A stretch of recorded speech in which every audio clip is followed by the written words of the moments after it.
Thank you very much, Dr. Premodo.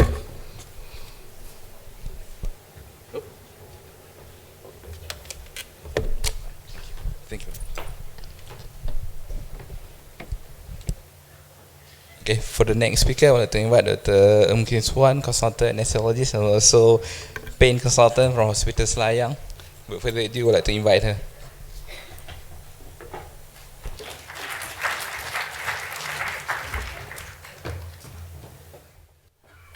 Thank you, Rashtan. I think I stand here. You won't see me if I stand there. Okay. Okay, thanks, Rashtan, for the kind introduction. Okay, very brief. I work in Selayang. I came here last month for the pain-free audit. Okay, I'm here again. Okay, we try to create more pain-free, okay, with our conference today. Okay, my topic is the last topic. Actually, it's very stressed to give the talk at the last person to give talk. Right? Everybody is like tired already. So this one actually is a very technical topic. So I won't have that much of references. Okay, there's most of them are my own experience in my practice. Right? So the take-home message for you after this lecture is you should be able to identify how are you going to select the type of blocks you want to give to your patient. Right, and how are you going to secure a catheter and make sure the catheter can last longer, and what are the direction for you to create a better secure of your catheter, right? So I think there's a lot of slides that I think Dr. Priam have presented, right? So I think I might repeat it, but my presentation is very simple in word forms, so I hope it will not make you feel sleepy. Right? Okay, so outline, right? This is what I'm going to talk. So I decided to add in, although it's technical topics, but I think the indication and complications is very important for us to decide what are the mode of catheter insertion we want to choose and to give to the patient, right? So this is the minor title that I'm going to discuss. So I think we can skip because I try to finish in 30 minutes. Right, so type of RA, regional anesthesia. Right, so I think previous speaker have mentioned, although our conference today is more on regional as in peripheral nerve block, but some of them did mention that we still have to put some epidural catheter, right? So central neurological block and the peripheral nerve block, right? Either of this block, we still can use either single injection or continuous catheter. So in other words, if you have used to doing your epidural catheter or spinal catheter, right?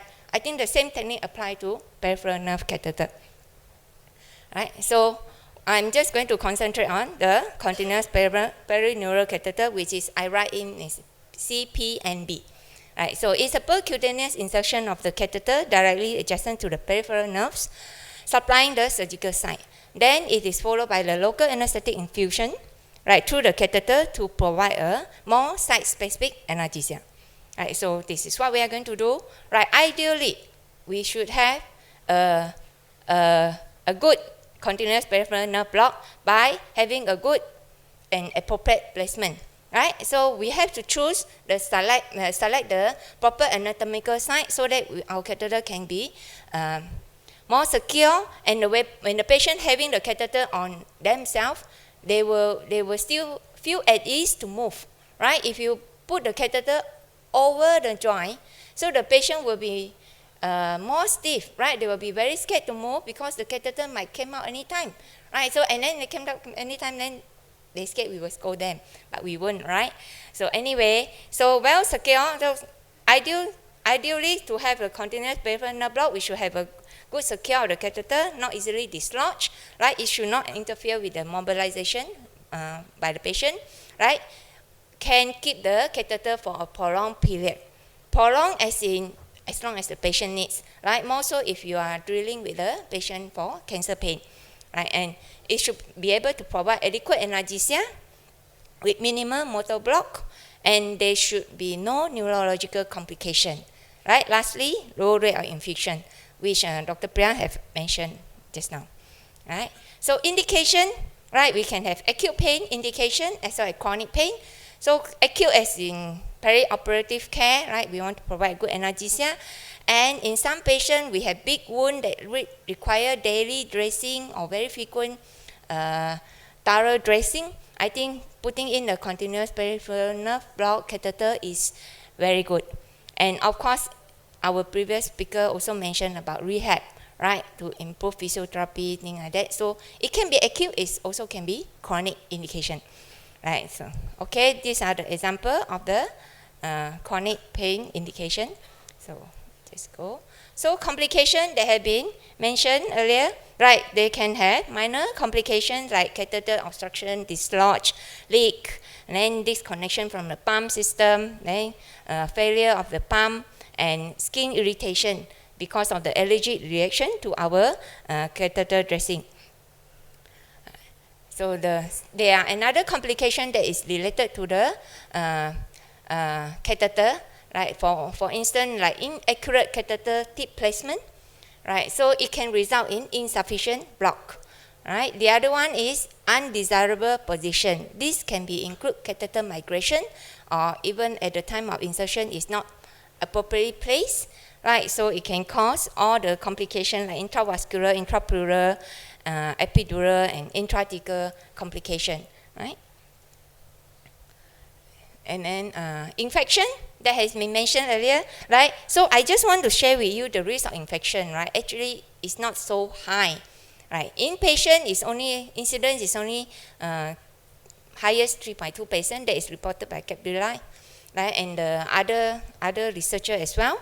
So outpatient, as in ambulatory care, right? They went home. The risk of infection actually is less than 1%. Right? How about the local inflammation? Right? The incidence is about 3 to 4%, and catheter bacterial colonization is very high. I think this catheterization is done by just after taking off the catheter, they just send the catheter for just bacterial checking. Sorry. Okay, so it's about less than 60%. So the following slide is just a summary of what I've said, right? So these are in the incidence for infection. Catheter colonization is about less than 60%, right? Local skin inflammation is about 13%, and local infection, which is 3%. Right. Systemic infection after the catheter spread is less than 1%. So follow like I think this one has been mentioned by the Dr. Prem also. I'm going to skip, right? So one thing about this sterility precaution, right? I think all of us then, if we continuous infusion, we tend to change the infusion set from time to time, right? The practice of keeping it sterile is very important. It can be one of the major risks of infection, right? Because of the catheter. How about neurological complication, right? So this one is a neurological complication, actually is quite transient, and usually is because of weakness and numbness. So the incidence is only not more than 2% that is reported by IFR. And then for another group, like by Newberger, actually he had the data of 3,500 catheters patient, right? In this group, those reported having neurological complication of more than 6 weeks, incidence is only 0.2%. And this data collected is from all the patients from multiple anatomical sites of catheter insertion. So for those, actually he didn't really report, give the follow-up of patient. So follow-up only until 6 weeks. So subsequent, there's no further report of how was the patient, whether they have continued to have persistent neurological deficit or not. It was not reported. Right. But anyway, it has been it's quite common, the natural progress of the neurological transient neurological complications of 4 to 6 weeks, right? Usually the spontaneous resolution can occur within the first 3 months after surgery, right? So, and in very minority of the patient with continuous peripheral nerve catheter have actually developed prolonged neurological injury of more than 9 months, which is only 0.07%. Risk of fall, right? When we talk about neurological complication, I think the fall, risk of fall is one of our main concern. Right? I think Dr. Pram had mentioned earlier, and even the previous speaker, sorry I forgot their name, so we are very concerned about fall. But how can we prevent that? By practicing lower concentration of the blocks, right? So that we can preserve the motor function and then can keep their proprioception intact. So then we can prevent the fall. So another option is practicing multimodal analgesic, which all of us have been practicing, combining with the regional anesthesia. So for regional anesthesia and regional block, right? So our usual practice is we tend to discharge patient post-operatively with, if we have catheter, we continue with our dilute local anesthetics, and then we add in the oral analgesics, including NSAIDs and sometimes paracetamol. Right? So with that, we can preserve their function. So the risk of fall will be lesser. Right? So in simple words, we need to balance the analgesia and the risk of fall by using multimodal analgesic. Right? So this is the case that I would like to share with you. It's just one slide on this case, right? So this is a young man. We just did a procedure for him a few days ago. Right, 19-year-old have a polytrauma. Because of polytrauma, he have the AKA done, right? And at the same time, he also have the fracture over the proximal humerus, and it's complicated by recurrent dislocation. So he had a associated restoration wound over the distal part of the same arm. And because of that, the surgeon cannot proceed with the surgery to repair the fracture, right? So in the ward, he has a lot of pain. The wound is getting infected, right? So they need to do very frequent dressing, at least daily. And because of the recurrent dislocation of the fracture site, they have to repeatedly doing the manipulation under sedation, and they call in our APS team to help them to give some analgesic. And patients still complain of pain. Most of the time, he dare not move because every time mild movement, the arm is very painful. Change of linen also is causing him a lot of pain. We actually give him quite a lot of analgesic, except that we added PCA morphine eventually, but still cannot help him. So we are discussing what should we do, right? So I'll share with you later. So technique of insertion. So let's go to catheter placement. Right, when we want to do the doing this catheter placement, the needle is guided. When the needle is guided tangentially to the nerve, so it will be better, right? Because it can avoid nerve injury. That means the nerve is almost parallel to the needle and the catheter, right? So this is a better way of placing the catheter. And when we use this type of catheter placement, it will be better to provide a 3 orifice catheter, so that the spread of the local anesthetic will be wider compared to the single orifice catheter. Right, so the choice of catheter actually is better to use a multiple orifice catheter. So it has been recommended, like Dr. Pram say, right, we should put in the catheter first before we inject our local anesthetics, so that it can also reassure us that our catheter is properly placed. That's one, right? And this Selena and groups actually recommend that by putting the catheter, inject the local anesthetic after the catheter insertion can actually give a better securement of the catheter to avoid dislodgement, right? So when we use the cannula over the needle technique, we have to insert our catheter up to about less than 5 centimeter, 3 to 4 centimeter past the tip of the catheter. Then subsequently we can use the subcutaneous tunneling, which is 5 cm or sometimes even more, right? So by this technique, we can actually avoid catheter displacement better. So, and it is actually the choice, the technique of choice for catheter placement.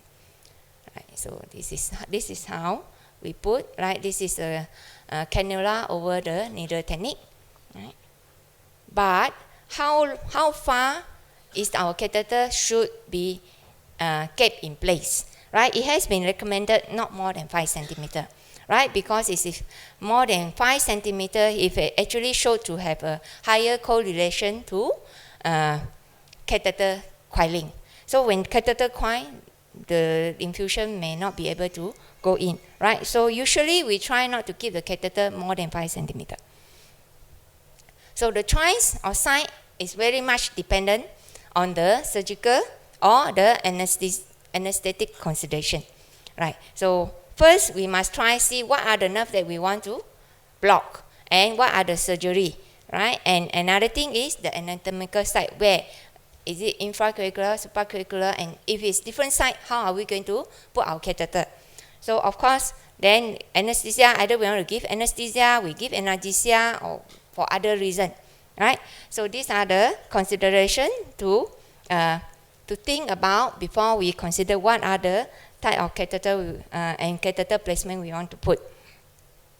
So the choice of catheter, this one to share with you. So the difference between this and this is, this one is the catheter over the needle technique, where I think tunneling will be better to provide catheter securement. However, the needle over the catheter technique provide easier insertion. You don't need the tunneling, because the catheter will be directly locked to the hub here, right? So we don't need catheter tunneling, and the risk of the local anesthetic to the local anesthetic to get oh no, not right. Okay, anyway, never mind. So the risk of the local anesthetic to get leak from here is less compared to this catheter technique, because if we don't tunnel with this catheter over the needle technique, the local anesthetic can easily just leak out from the site of insertion. If we tunnel it, at least the longer pathway for the catheter to get leak, right? Okay. So let's go to the different approaches, right? So when we want to consider the approaches, it depends on how we position the patient is one, two, and the scanning techniques, right? Whether we want to do it in plane or out of plane. So this is just a diagrammatic representation, right? It's always have to consider between the relation of the probe position, the needle plane, and the nerve axis. Anyway, never mind. Okay. So this is a probe, right? So the nerve and the needle is parallel to the probe. On this one is the needle is in line, but the nerve is out of plane. Right, the next slide will show you what are the type of needle placement. Right, so this one is the various approach. Needle in plane, nerve in long axis. So that means both the needle and the nerve are in long parallel with the probe. So this one is one. The second one, alternative, is to use needle in plane and nerve in short axis. That means the needle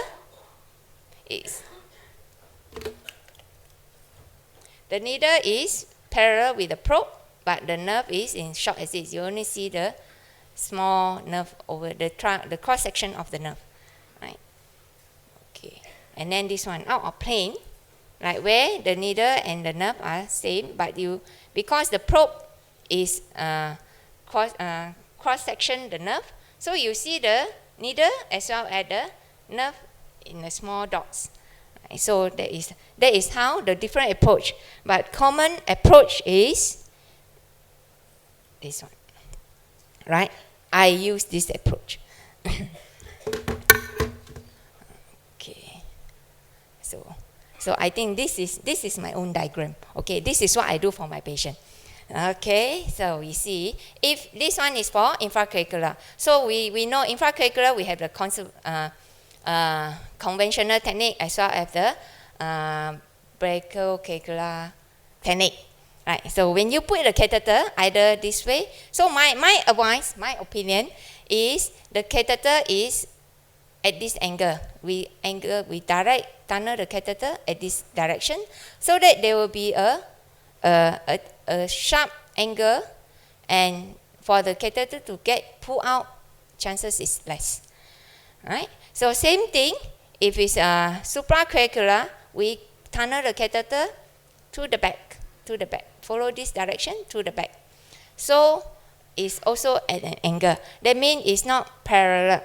It's not so easy to take up. Right? And this one is for interscaling. Right? When we use the ultrasound guided technique, the direction is different. If we use just a blind or nerve stimulator, then it will this way. So ultrasound, the probe will be on top here.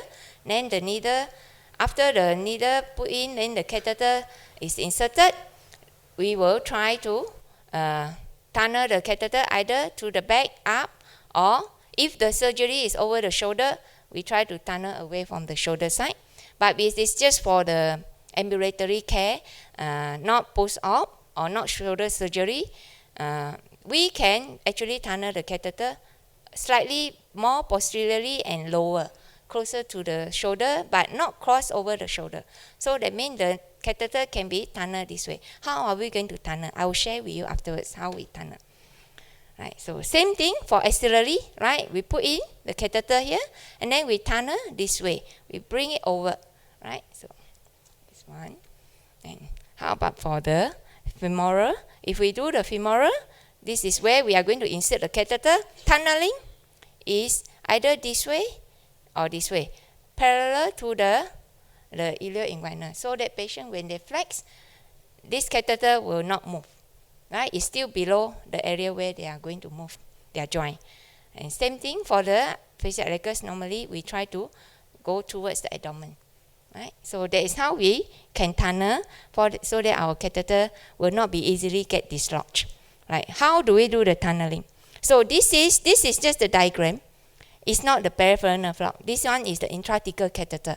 Right? I share this because this is the only photo I have, but the important is you know how to tunnel. I normally use angiocat needle, but you can also use the 21 gauge Brenula, which allow you to tunnel only 2 to 3 cm. Right? Using the angiocatheter needle, you can actually tunnel long, right? As long as up to 7, 9, even 11 centimeter. Right? So this one we just tunnel, and how it appear. After we tunnel, we cut the hub, right? Then we take out the Tohi needle. This is, and this how we measure. We use the needle to measure, Tohi needle to measure what is the length of our tunneling. Okay, so that's how the catheter from here. We remove our needle, spinal needle, Tohi needle. We put in, slot in, come here, and then pull out the whole thing. And this is it. So we have entry point here, exit point here. So although I'm using this for my intrathecal catheter or epidural catheter, same technique you apply for your peripheral nerve catheter insertion. Right. So how about the securing of the catheter, dressing? Right. The dressing, I have been telling my colleagues, don't use this. But the nurse is trained to use this. So every time the nurse will, you see this one without, they will go and add this. When they add this, patient lying on the bed, they turn, twist, it will grow up, the whole thing came out. So that's why I think securing the catheter with the proper dressing is very important. Right? With this technique of securing, you use a tegaderm, you cut right into 3 pieces. These are very adhesive, very, very adhesive. It can last up to 2 weeks, 3 weeks, right? Even longer also, right? My experience, 3 weeks. Right? So this one, if you use microphone, the problem create the window. So preferably try not to create window, right? You don't need. You just need to have a good adhesive catheter over the dressing, and it can last, right? Optional, right? Alternatively, we can use the surgical suture to secure the catheter before plastering. Right? That is another way, but that is going to cause another extra pain to the patient when you have to nick the skin. Right? So normally I don't do it unless the patient is very active. Right? So this is just some of the plastering technique. We use the tegaderm, and this is how the axillary catheter is placed. You notice this one is curved, right? Most of the time there is the point of exit. Catheter come out. I like to coil this so that at any time if somebody go and pull the catheter, it's not going to pull this catheter out immediately. At least this part will be displaced first, right? So I really strongly encourage everyone. This is a fetal position, right? It's like a baby fetal position. So you just coil up, then coil down, then plaster it. So it can provide a better catheter secure. Right, so I'm coming to my last 2 slides already. This one is the video. So this is what I have done to my case just now. Right, I decided to give him interscalene catheter because he had proximal fracture of the humerus, right? And because he was having a lot of pain, I can't turn him laterally. I like to put the patient lateral when we put the interscalene so that we can secure the catheter easier, right, to the back. But he cannot because of pain, so I give him a single shot first, thinking that he can turn, but after we do all the dressing, it's kind of difficult to turn him anyway. So we decided to proceed. Let's see how I do it. Can play the video. Yeah.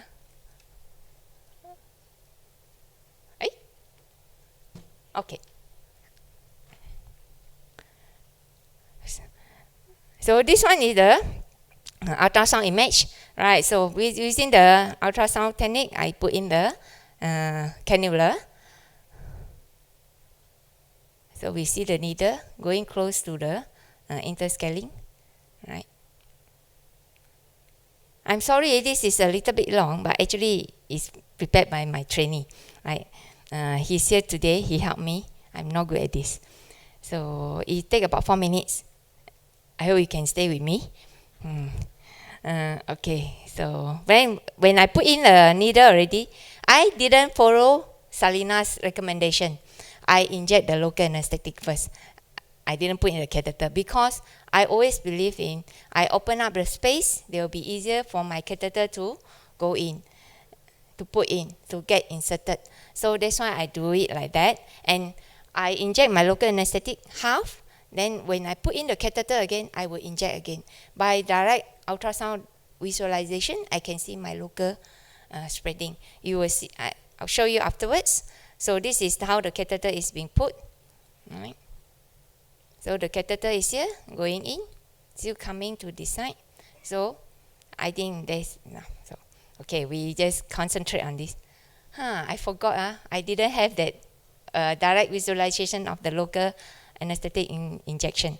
Anyway, this is how I tunnel, right? So the needle is out. After my catheter go in, I will pull out a little bit of the cannula, but keeping it inside too. But I'm going to tunnel over the same point of entry. That means I should not be able to see my catheter at the end of the tunneling. Oh, this is really long. Okay. So local infiltration done already.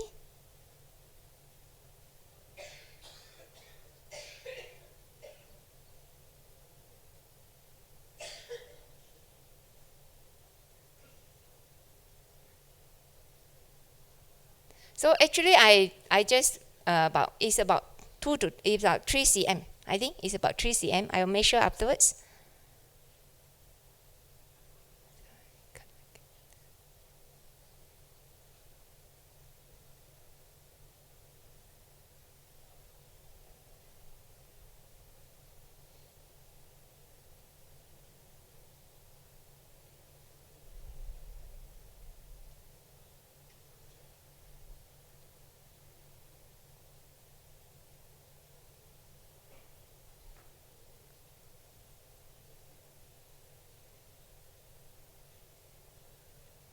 Right, after that, thread in the catheter through the angiocat.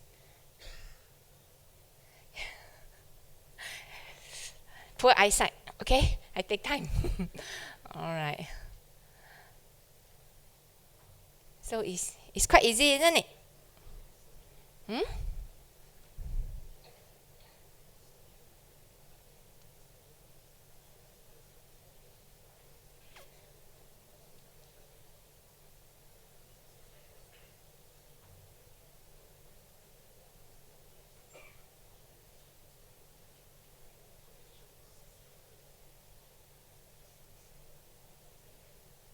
I tend to use the other finger to stabilize because I want to prevent over pulling. Right? Sometimes we have to somehow pull a little bit of the catheter to come out. Otherwise, it will king. See? So that's how it is. So, okay, I think I finished already. So this is how I secure the catheter after I put in the same patient. And we no need window plastering. So last, okay. So this one to conclude, I just borrow these slides from the Google, right? So not as a first case, this is from by the surgeon, but centralize your equipment. Oh, okay, centralize our equipment, correct lah, right? So we need to make sure that we prepare our equipments before we put in the catheter, so that the surgeon will not complain.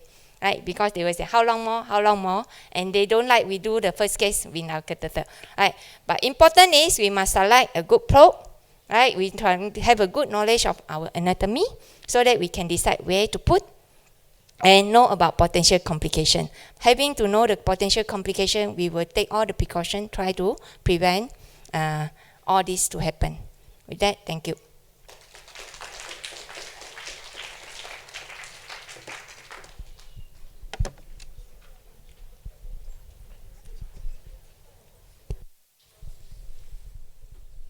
Thank you very much, Dr. Ng. To the floor, is there any questions? Any burning question? One question? Alright, since no question, I would like to invite Dr. Prem to receive a token of appreciation from the team.